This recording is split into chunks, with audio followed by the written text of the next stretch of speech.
I'm so incredibly happy to be here, and it is so awesome how just global this group is. I love hearing where everybody's from and seeing everyone together. My tribe feels really exciting. Just to give you some background, I apologize for those of you that did listen to the podcast already. There will be some repetition, but hopefully some new stuff as well.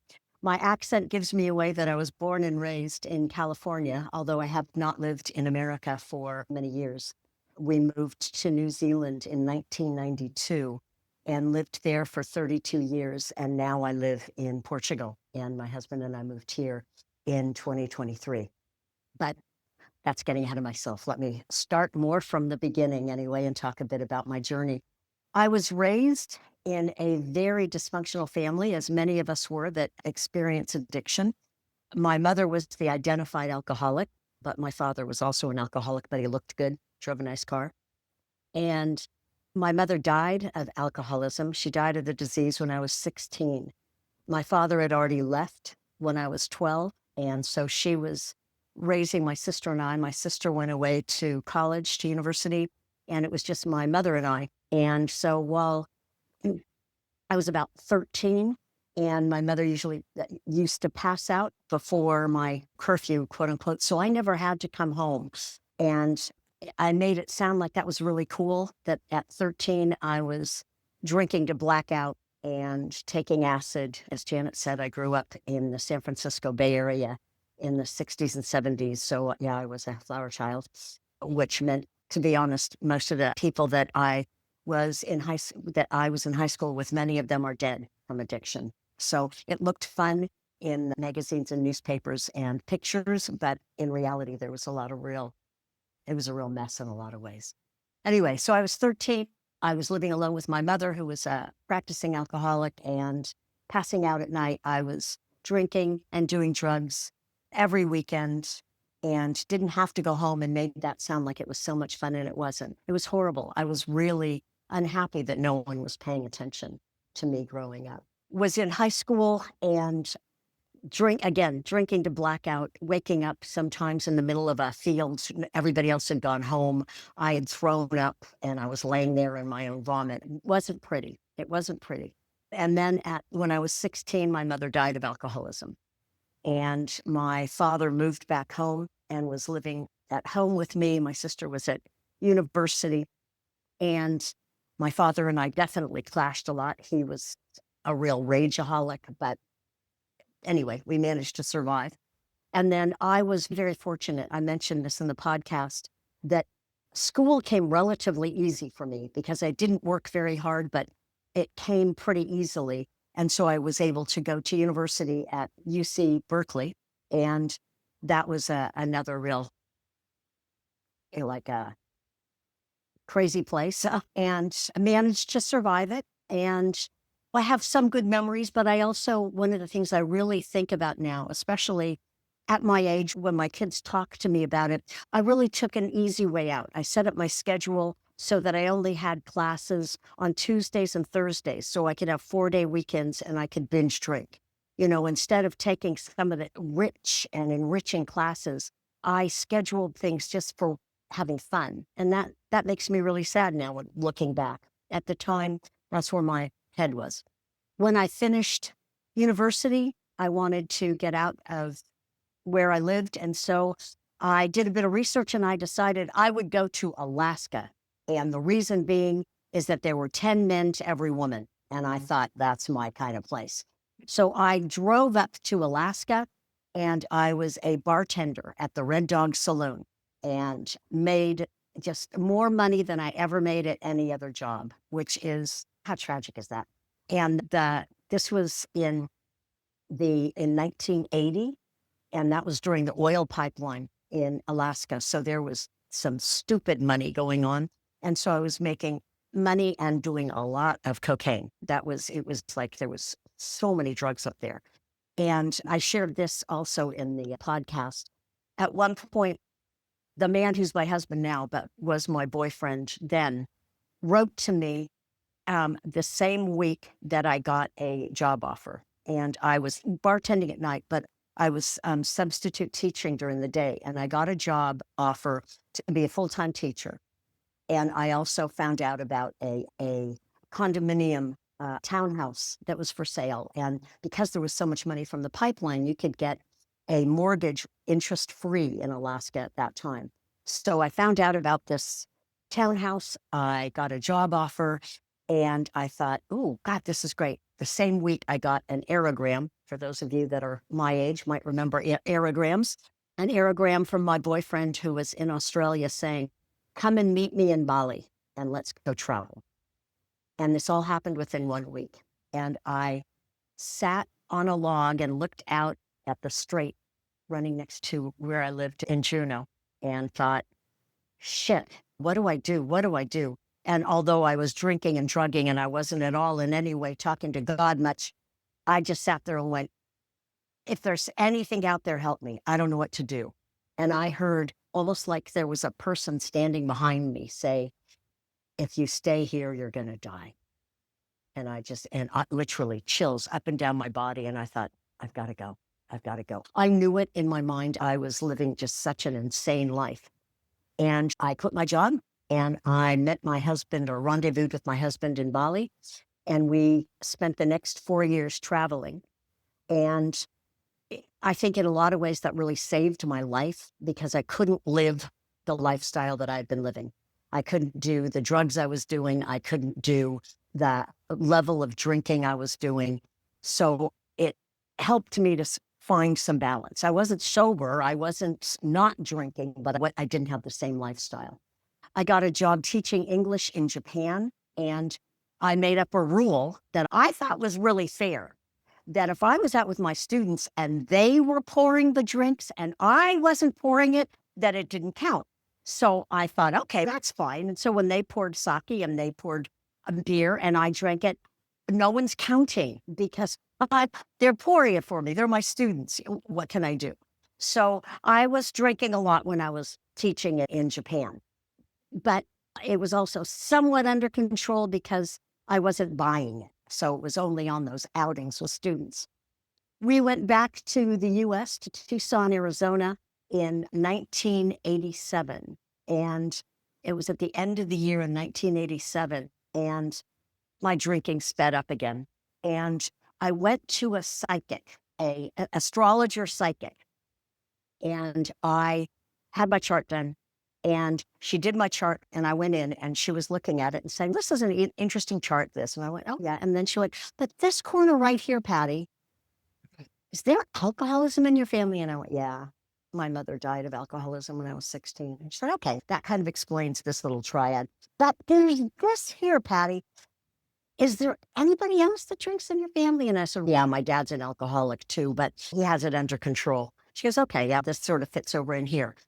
Is there any other alcoholism in your family? And I said, yeah, my sister's an alcoholic too, but she got sober last year. And she said, oh, that's good. That's good. And then she just put her hands on the table, literally like I'm exasperated, and looked me in the eye and said, Patti, are you an alcoholic? And I just burst into tears. And I got up and left. I couldn't handle it. My sister, who had been my drinking and drugging partner, had gotten into recovery the year before, and she took me to my first 12-step meeting, but I was there to support her, right? Had nothing to do with me. So when I had this confrontation, for lack of a better word, from this psychic, I thought, oh God, this is too in my face. And so the next day, which was the day before my 30th birthday, this was in January 1988, I went to my first 12-step meeting.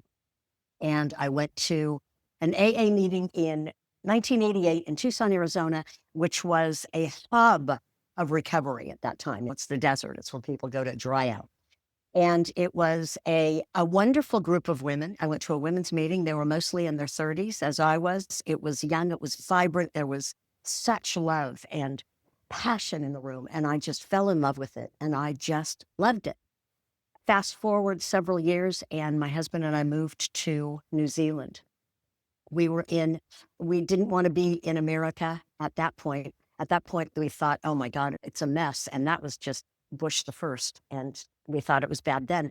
Anyway, I won't get political. We went to New Zealand in 1992, and I was over 4 years sober, almost 5 years sober. And I started going to meetings there, and they were not the same. The meetings there were pedantic, archaic, mostly old men who pounded the table and said, "Shut up and go to meetings and you'll be fine." And I was crying and I was emotional, and we had just moved here and I was there and I was like, "But I'm not fine. I'm not. I'm a mess." And I was told, "I have 2 ears and 1 mouth. You should be listening and not talking. Put a plug in the jug and sit there and be quiet." And that was the litany that I was hearing. And I quit going to meetings. That was not my tribe in any way, shape, or form. And so I quit going to meetings, and I had been sober almost 13 years when I quit going to meetings. But I hadn't been to meetings for a while when I started drinking again. And I did not have a community there. That's a huge piece, something that Janet and I talked about so much. I love the quote, "The opposite of addiction is not sobriety. The opposite of addiction is connection."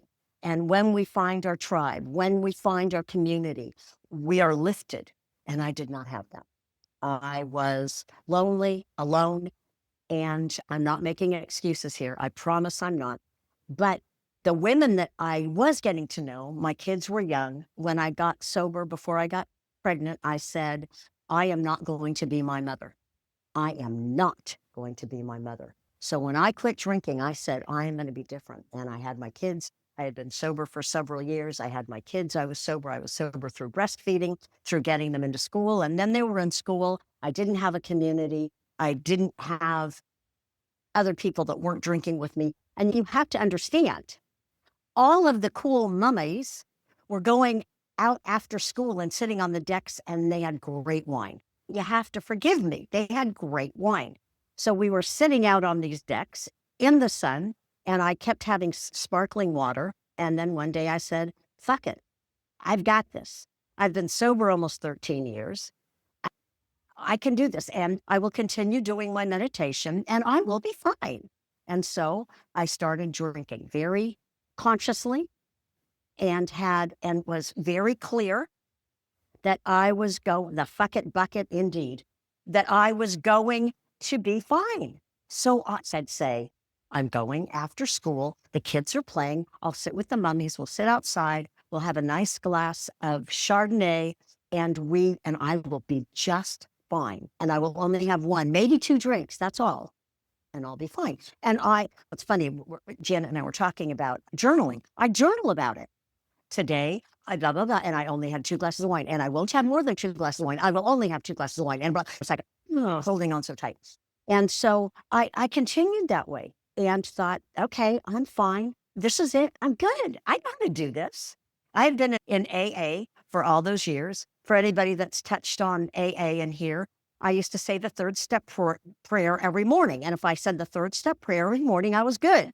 And so 2 drinks is fine. I'll say the 3rd step prayer, I'll journal, and I'll only have 2 drinks. And that was until I started having 3.